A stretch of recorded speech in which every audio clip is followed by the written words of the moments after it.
Halo semuanya, kembali lagi bersama dengan saya Lina Dadi, tentunya di channel YouTube Cerita Kita. Ini adalah, renungan harian yang akan saya bacakan dari buku This Day in Baptist History 2, dan tentunya kisah kaum Anabaptis atau para misionaris yang mempertahankan iman mereka kepada Yesus Kristus. Nah, kira-kira hari ini siapa-siapa aja yang akan kita dengarkan bersama, dan tentunya bagi Anda yang baru pertama kali bergabung, selamat bergabung, dan jangan lupa tinggalkan pesan Anda di kolom komentar, atau ada yang mau request untuk renungan, untuk nyanyi, bisa tinggalkan komentarnya ya. Renungan harian 15 Oktober dari buku This Day in Baptist History 2. Firman Tuhan dalam 2 Petrus 3 ayat 3-9. Banyak dan beragam kelompok berpegang pada nama baptis. Dan kita telah mengamati bahwa keragaman itu tampak hampir tidak ada habisnya. Salah satu kelompok baptis Arminian di Amerika dikenal sebagai gerakan Free Will Baptist. Dan saya akan lalai jika tidak memberikan sedikit informasi mengenai sejarahnya. Pada tanggal 30 Juni 1780, Benjamin Randall dan beberapa teman dekat mendatangani sebuah perjanjian di Durham, New Hampshire, tempat gerakan Free Will Baptist secara formal diresmikan. Benjamin Randall lahir pada tanggal 7 Februari 1741 di kota raja Newcastle, New Hampshire. Kita hanya tahu sedikit tentang kehidupan awalnya selain fakta bahwa ayahnya adalah seorang kapten laut dan sebagai seorang pemuda, ayah Benjamin memperkenalkannya pada kehidupan laut. Benjamin mengejar cara hidup itu sampai dia berusia 18 tahun. Fasilitas pendidikan terbatas, tetapi dengan manfaatkan sedikit peluang yang tersedia, ia memperoleh pendidikan yang cukup. Benjamin telah dibesarkan sebagai seorang kongregasionalis. Kebetulan pada tahun 1770, dia mendapat hak istimewa untuk mendengar George Whitefield berkhotbah selama tur terakhir di Whitefield ke Amerika. Sebagai seorang kongregasional, Tuan Randall mudah menantang pengkhotbah Inggris yang hebat itu. Tetapi dia secara tak terelakkan tertarik ke dalam kebaktian. Rupanya, Roh Tuhan menggunakan kumpulan kebenaran untuk membawa keinsafan. Karena kemudian Randall bersaksi, kekuatan yang dia gunakan untuk membicarakan merupakan siksaan bagi saya. Selanjutnya, Tuan Randall bertekad untuk mendengar Tuan Whitefield berkhotbah sekali lagi. Tetapi ketika dia pergi ke Portsmouth untuk menghadiri kebaktian, dia dihadapkan pada berita bahwa Tuan Whitefield telah meninggal. Pengumuman itu menusuk hatinya dengan keyakinan, dan dia mengaku kemudian berpikir, Whitefield sekarang berada di sorga dan saya berada di jalan menuju neraka. Dia adalah abdi Allah, namun saya mencela dia dan mengkritik dia. Dia mengajarkan jalan ke sorga, tetapi aku tidak menganggapnya. Oh, seandainya aku bisa mendengar suaranya sekali lagi, tapi tidak akan pernah aku mendengarnya lagi. Sampai di penghakiman hari besar itu, ia akan menjadi saksi yang cepat melawan aku.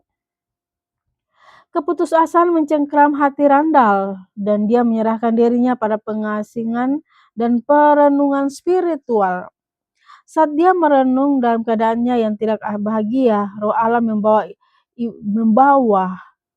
Ibrani 9 ayat 22 ke perhatiannya. Tetapi sekarang ia hanya satu kali saja menyatakan dirinya pada zaman akhir untuk menghapuskan dosa oleh korbannya. Memahami kebenaran itu dengan iman dan memeluk juru selamat, Benjamin Randall diselamatkan dengan mulia. Tanggal keselamatannya adalah tanggal 15 Oktober 1770. Kelahiran anak ketiga Randall membuatnya mempertimbangkan baptisan bayi. Dia menyimpulkan penyelidikannya dengan kesadaran bahwa dia tidak dapat tunduk pada baptisan bayi, tetapi dia juga menyimpulkan bahwa dia sendiri perlu dibenamkan. Dia memenuhi persyaratan ketaatan yang alkitabiah. Ini saat dia dibaptis menjadi anggota gereja baptis di Berwick, Maine. Pada bulan April 1777, Tuan Randall mulai berkhotbah dan perlawanan secara meningkat. Penolakannya terhadap Calvinisme menyebabkan banyak agitasi di antara orang-orang untuk mendengar dia berkhotbah. Tetapi pelayanannya terbukti berhasil dalam meyakinkan dan mempertobatkan para pendosa. Penekanan teologis Randall adalah penebusan universal, rahmat universal, dan panggilan Injil yang universal. Dia tidak mengkhotbahkan universalisme yang mengklaim keselamatan otomatis bagi semua orang. Dia mengajarkan kebutuhan akan pertobatan dan iman pribadi untuk memperoleh penebusan, rahmat, dan panggilan universal bagi semua orang. Menariknya, pada bulan Maret 1778, Tuan Randall kembali ke New Durham, New Hampshire atas undangan rakyat. Keluarga telah menawarkan untuk memberinya rumah, membayar biaya pindahannya, dan memberinya gaji dari kas kota. Seperti kebiasaan pada masa itu, dia menerima tawaran rumah dan biaya pindah, tetapi menolak menerima gaji dari kota. Seiring berjalannya waktu, dia sampai pada keyakinan baptis bahwa tidak boleh ada keikatan antara negara dan gereja. Dia mengajarkan bahwa dukungan finansial dalam agama harus diserahkan kepada kemauan umat. Dengan mendasarkan tindakannya pada apa yang dia yakin, Tuan Randall menolak gereja yang dikendalikan negara, menentang gembala boneka yang duduk oleh pajak orang-orang yang belum lahir baru, dan menyatakan bahwa keselamatan adalah gratis untuk semua orang. Dia membangun pedagangan swadaya di New Durham dan kemudian mengamankan sebuah pertanian untuk memenuhi kebutuhannya sendiri. Setelah mendatangani perjanjian itu pada tahun 1780, Tuan Randall membuat suatu sirkuit kebaktian keliling di New Hampshire, Vermont, dan Maine, yang belakangan akan membentuk tradisi kaum baptis Free Will yang berkembang. Upaya penginjilannya terus berlanjut saat dia terus menggembalakan gereja di New Durham sampai kematiannya pada tanggal 22 Oktober 1808. Sekali lagi, kita tidak bisa tidak mengamati kesamaan dan perbedaan yang benar dimiliki oleh mereka yang memilih nama baptis. Hari ini renungan untuk 15 Oktober sangat bagus ketika seseorang sudah tahu kebenaran. Maka kita juga harus belajar mau untuk membayar harga. Di sini ada menyinggung sedikit mengenai baptisan.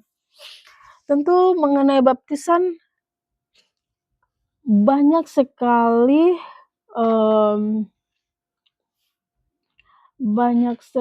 apa ya kalau saya mau bilang ya, banyak sekali argumen-argumen yang berbeda.